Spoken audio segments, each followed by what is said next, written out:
Topic number 13 amines. ये आज का जो हमारा लेक्चर है ये लेक्चर नंबर 4। इसके पहले हमने 3 लेक्चर डिस्कस किए हैं। पहला जो लेक्चर था उसमें हमने क्या डिस्कस किया था? उसमें हमने डिस्कस किया था definition of amines, classification of amine और नॉमेनक्लेचर ऑफ अमीन्स। दूसरा लेक्चर और तीसरा लेक्चर इसमें हमने डिस्कस किया था methods of preparation of amines. दूसरी जो मेथड थी उसमें, दूसरा जो लेक्चर था उसमें मेथड ऑफ प्रिपरेशन नंबर 1 और 2 ये हमने डिटेल में डिस्कस किया। लेक्चर नंबर 3 में मेथड ऑफ प्रिपरेशन नंबर 3, 4, 5, 6 इसको हमने डिटेल में डिस्कस किया। तो ये लेक्चर नंबर 4 इसको देखने से पहले यदि आपने वो 3 लेक्चर नहीं देखे होंगे तो आप YouTube पर उसको केदार सर केमिस्ट्री इसके ऊपर उसको आप पहले देख लो और फिर इसको देखो तो आपको ज़्यादा फायदेमंद रहेगा। तो आज का जो डिस्कशन है वो है फिजिकल प्रॉपर्टीज ऑफ अमीन्स।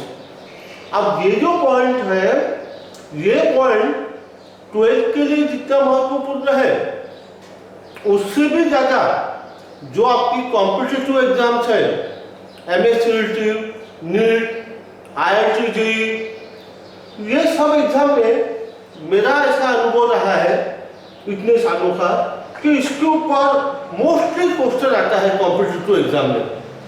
तो इसलिए क्या करना चाहिए हमको कि इस पॉइंट को हमको थोड़ा डिटेल में अच्छे से समझना होगा।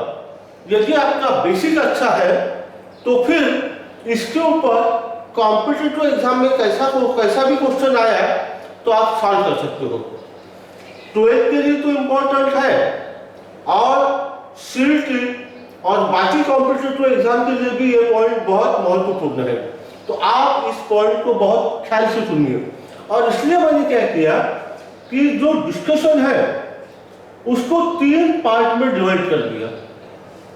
A, intermolecular forces, B portion boiling point, C solubility. अब ये जो बॉइलिंग पॉइंट है इसमें फिर मैंने 2 पोर्शन रखे, comparison of boiling point of primary, secondary and tertiary amine और comparison of boiling point of amines, carboxylic acid, alcohol, alkyne. तो ऐसा डिस्कशन करने से जो कॉम्पिटिटिव एग्जाम में क्वेश्चन आएगा या 12th क्लास में जो MCQ आने वाले हैं वो सॉल्व करने में आपको बहुत आसानी होगी। उसी प्रकार से सोलुबिलिटी ये जो पॉइंट है इसको फिर मैंने 2 पार्ट में डिवाइड कर दिया।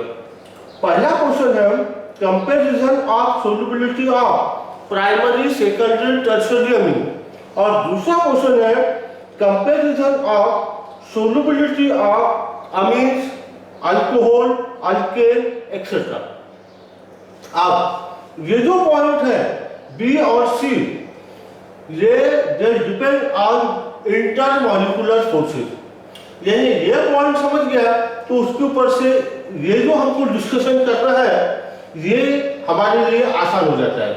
तो पहले मैं इस पॉइंट से शुरुआत करता हूँ।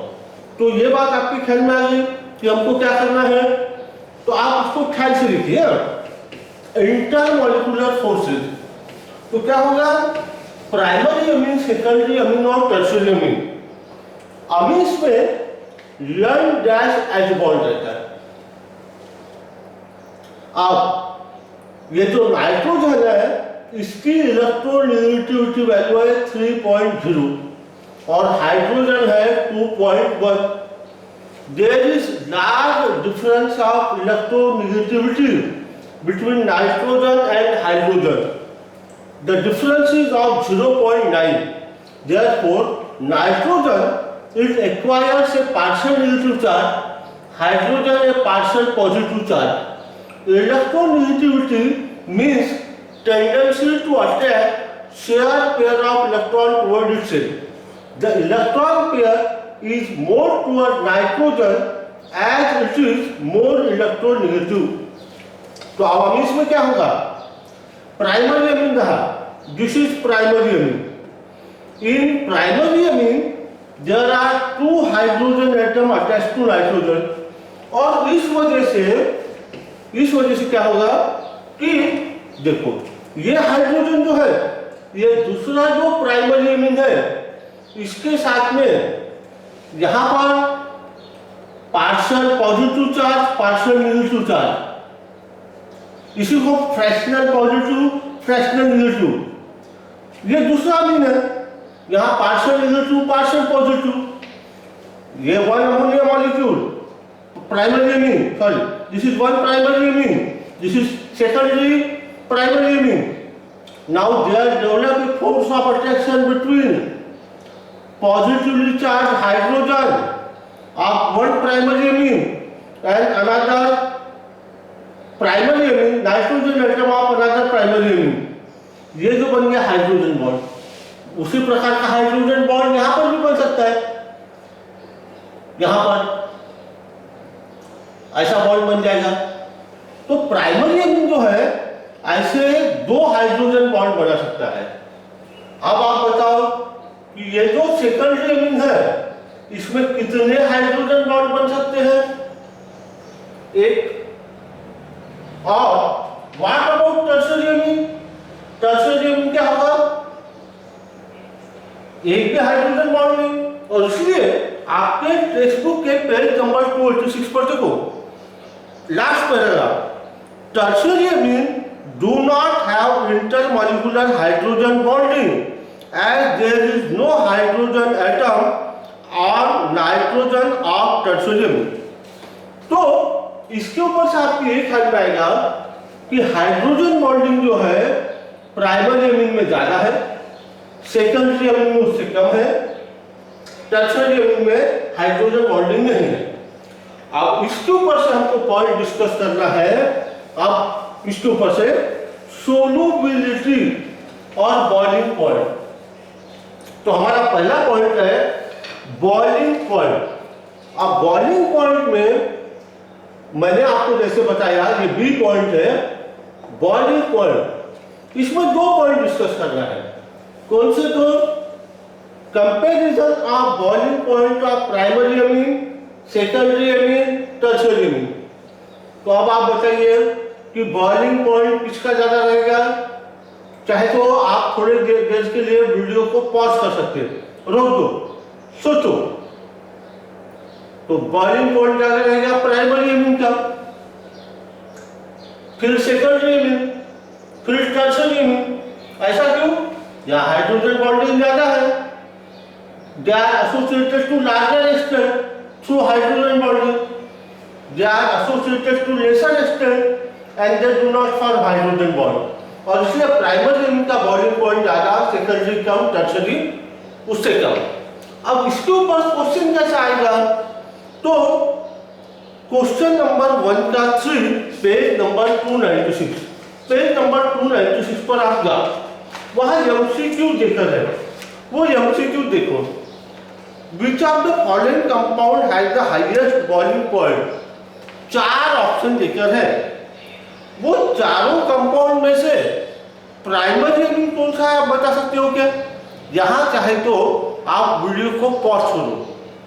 उसके लिए क्या करना है कि पहले आप चारों के स्ट्रक्चर ड्रॉ करो. आपके स्ट्रक्चर बनने तक मैं चारों के स्ट्रक्चर बनाता हूं. आप वीडियो को पॉज करो, आप चारों स्ट्रक्चर बनाओ. तब तक बोर्ड के ऊपर मैं चारों स्ट्रक्चर बना के रखता हूं. यह है normal butyl amine,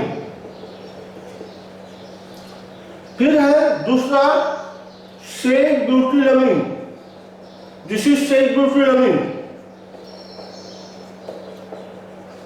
third one is isobutyl amine. Isobutyl amine का स्ट्रक्चर इस प्रकार से. And last one is tertiary butyl amine. देखो टर्शियरी ब्यूटिल अमीन का स्ट्रक्चर ऐसा रहेगा. अब आप बताओ उसमें से प्राइमरी अमीन कौन सा है, बता सकते हैं आप? चारों भी प्राइमरी अमीन है। जहां भी आपको आंसर बताने के लिए बोला है वहां थोड़ी देर के लिए आप वीडियो को पॉज कर देना। चारों प्राइमरी अमीन है। कैसे? NH2 NH2 NH2 NH2 group, ये प्राइमरी अमीन ग्रुप है। ओनली वन हाइड्रोजन एटम और nitrogen atom is replaced by alkyl group. चारों प्राइमरी अमीन है। अब हमारे सामने दिक्कत पैदा हो गई। Primary amine they are having higher boiling point than secondary, they are having than tertiary, ये बात मालूम है। पर यहाँ तो चारों प्राइमरी है, पर ज्यादा बॉइलिंग पॉइंट इसका रहेगा due to larger surface area. As branching increases surface area decreases. Branching होगी, सरफेस एरिया कम होता है और इसलिए बॉइलिंग पॉइंट कम होता है। And therefore your answer should be normal butyl amine. उसी प्रकार से और एक क्वेश्चन आपको बताता हूं। आप क्वेश्चन नंबर 2 का 8 पेज नंबर 297 पर जाओ। क्वेश्चन देखो, बताओ क्या आंसर रह सकता है। क्या क्वेश्चन है? Arrange the following amine in increasing order of boiling point. आप आंसर सोच लो, 1 मिनट के लिए वीडियो को पॉज करो, तब फिर मैं आपको आंसर बताता हूं। तो बोलो किसका सबसे ज्यादा रहेगा बॉइलिंग पॉइंट? इंक्रीजिंग ऑर्डर बोला है, यानी सबसे कम किसका रहेगा वो सबसे पहले आएगा। तो सबसे कम ट्राइमिथिलामीन, क्योंकि वो टर्सरी है। बोर्ड पे लिखता हूं, सबसे कम ट्राइमिथिलामीन। कैसा स्ट्रक्चर रहेगा ट्राइमिथिलामीन का? यह ऐसा। ये कौन सा अमीन है? ट्राइमिथिलामीन। यह है tertiary amine. It is less than का साइन इथिल मिथिलामीन। कैसा स्ट्रक्चर रहेगा इथिल मिथिलामीन? यह ऐसा। ये कौन सा अमीन है? सेकेंडरी। और फिर आखिरी में है नॉर्मल प्रोपिलामीन। नॉर्मल प्रोपिलामीन कैसा अमीन है? प्राइमरी। और इसलिए increasing order of boiling point ऐसा रहेगा। Tertiary amine is less than secondary, is less than primary. उसके अलावा एक ज्यादा का क्वेश्चन आपको बता के रखता हूँ ना, एडिशनल, क्योंकि जैसा मैंने आपको बताया कि ये जो पॉइंट है ये CET, NEET और IIT JEE इसके भी काम का है। तो कुछ एडिशनल क्वेश्चन भी आपको बताता हूँ। Arrange, question soon low, arrange the following compounds in decreasing order of their boiling point. Decreasing बोल रहा है। ऑप्शन क्या है? ऑप्शन आर इथिलामीन, फिर है नॉर्मल प्रोपिलामीन और है नॉर्मल ब्यूटिल अमीन। सोचो आंसर। वीडियो को आप पास कर सकते हो। डिक्रीजिंग ऑर्डर, तो डिक्रीजिंग ऑर्डर यानी सबसे पहले वाला, सबसे ज्यादा वाला सबसे पहले, तो सबसे ज्यादा बॉइलिंग पॉइंट किसका रहेगा? Normal butyl amine. तीनों भी प्राइमरी अमीन है, पर as molecular mass increases boiling point decreases. Boiling point increases. जितना मॉलिक्यूलर मास ज्यादा उतना बॉइलिंग पॉइंट ज्यादा। ये this is applicable to all organic compound, सबको एप्लीकेबल है। इसका मॉलिक्यूलर मास ज्यादा है, it will be more than normal propylamine. इसका मॉलिक्यूलर मास इससे कम है और सबसे कम रहेगा इथिलामीन। इसका सबसे ज्यादा डिक्रीजिंग ऑर्डर हो गया। उसके बाद में नेक्स्ट पॉइंट हमारा comparison of boiling point of amines. यहां तक सुनिए, comparison of boiling points of amines, alcohols and alkyne. तो सबसे ज्यादा किसका रहेगा? आप क्या सोचते हो? आप बताओ कि किसका बॉइलिंग पॉइंट ज्यादा रहेगा? तो देखो, अल्कोहल जो है इसमें कौन सा बॉन्ड रहता है? H. Oxygen electronegativity value is 3.5, hydrogen 2.1। यहाँ जैसे शुरुआत में आपको बताया था इसकी वैल्यू है 3 और 2.1, सो डिफरेंस इज 0.9, जबकि यहाँ पर डिफरेंस 1.4, यानी O डैश H बॉन्ड ज्यादा पोलर है as compare to N dash H bond in amine. What about alkane? C dash H bond रहता है। कार्बन की इलेक्ट्रोनेगेटिविटी वैल्यू 2.1, हाइड्रोजन की भी 2.1, ये नॉन पोलर है और इसलिए अल्कोहल इसका बॉइलिंग पॉइंट ज्यादा रहेगा एज कंपेयर टू अमीन्स और उसका ज्यादा रहेगा as compare to alkane. So order of boiling point is like this, alcohol will have higher boiling point as compare to amines as compare to alkane. अब इससे related question, use your brain power, page number 287 पर जाओ, text book 287। क्या question है page number 287 पे?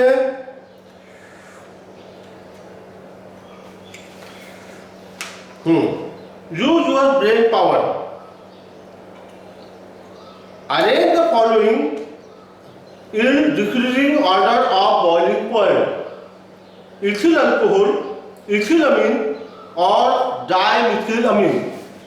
तो ethyl alcohol, alcohol तो बात ख्याल में आ गई, इथिल अल्कोहल का ज्यादा रहेगा। और अब हुआ क्या, दो अमीन देकर है, इथिल अमीन और डाइमिथिल अमीन, किसका ज्यादा रहेगा? प्राइमरी अमीन ज्यादा रहता है, इथिल अमीन का अच्छा रहेगा और फिर रहेगा डाइमिथिल अमीन, ये डाइमिथिल अमीन।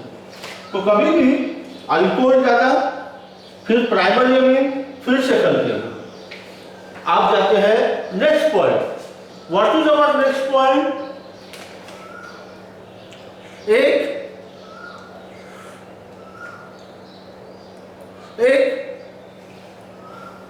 एडिशनल क्वेश्चन आपको बता के रखता हूं। एडिशनल क्वेश्चन है, arrange the following compound in decreasing order of their boiling point. Compound है ethane, ethyl amine and ethyl alcohol, decreasing order of their boiling point, ethane, ethyl amine, ethyl alcohol. तो सबसे ज्यादा रहेगा ethyl alcohol, फिर it is greater than ethyl amine, it is greater than ethane. अब एक MCQ, which of the following compound has highest boiling point? 4 option है, एक option है इथेन, दूसरा ऑप्शन है इथेनॉइक एसिड,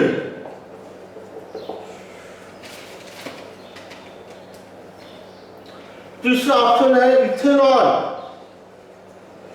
और चौथा ऑप्शन है इथानॉल। अब इसमें एक पॉइंट ज्यादा आ गया, इथेनॉइक एसिड। यदि एसिड रहे ना तो कभी भी देखो ये तीनों है ना, तो एसिड रहा तो कार्बोक्सिलिक एसिड, इसका बॉइलिंग पॉइंट ज्यादा रहता है, ये सबसे ज्यादा 1 नंबर, फिर अल्कोहल, फिर अमाइन्स और फिर अल्केन। ऐसा क्यों? ऐसा इसलिए because carboxylic acid undergo dimerization, 2 molecules combine to form a single molecule and therefore their molecular weight is more। तो कभी भी एसिड का ज्यादा रहेगा और इसलिए आंसर रहना चाहिए इथेनॉइक एसिड। ऐसा पॉइंट लिखा है आपकी किताब में, पॉइंट पढ़ता हूं, page number 287। The order of boiling point of alkane, amine, alcohol and carboxylic acid of comparable molar mass is as follows। alkane सबसे कम, उससे ज्यादा अमीन्स, पेज नंबर 287 है, उससे कम अल्कोहल, उससे कम कार्बोक्सिलिक और उससे ज्यादा कार्बोक्सिलिक एसिड। फिर एक बार, अल्केन कम, उससे ज़्यादा अमीन, उससे ज़्यादा अल्कोहल, सबसे ज़्यादा कार्बोक्सिलिक एसिड। उसके लिए टेबल नंबर 13.3 एग्जाम्पल नंबर 4, 5, 6, 7 वहाँ देखो इथेनॉइक प्रोपेनॉइक एसिड देखा है, उसका मोलार मास है 74, बॉइलिंग पॉइंट है 414.4 सबसे ज़्यादा एसिड। बाद में नॉर्मल ब्यूटिल अल्कोहल देखा है, उसका भी मॉलिक्यूलर मास 74 लेकिन बॉइलिंग पॉइंट कम हो गया। फिर है देखा अमीन, उसका मोलार मास है 76 पर बॉइलिंग पॉइंट बहुत कम हो गया 318 318.15। और आखिरी में देखा है अल्केन, मोलार मास 72 पर बॉइलिंग पॉइंट बहुत कम है। तो आज यहाँ पर ये दो पॉइंट हुए, सोल्यूबिलिटी नाम का जो पॉइंट है वो मैं अगले लेक्चर में कवर करता हूँ। कोई डाउट हो तो आप पूछना, उसका आंसर मैं आपको अगले वीडियो में बताऊंगा।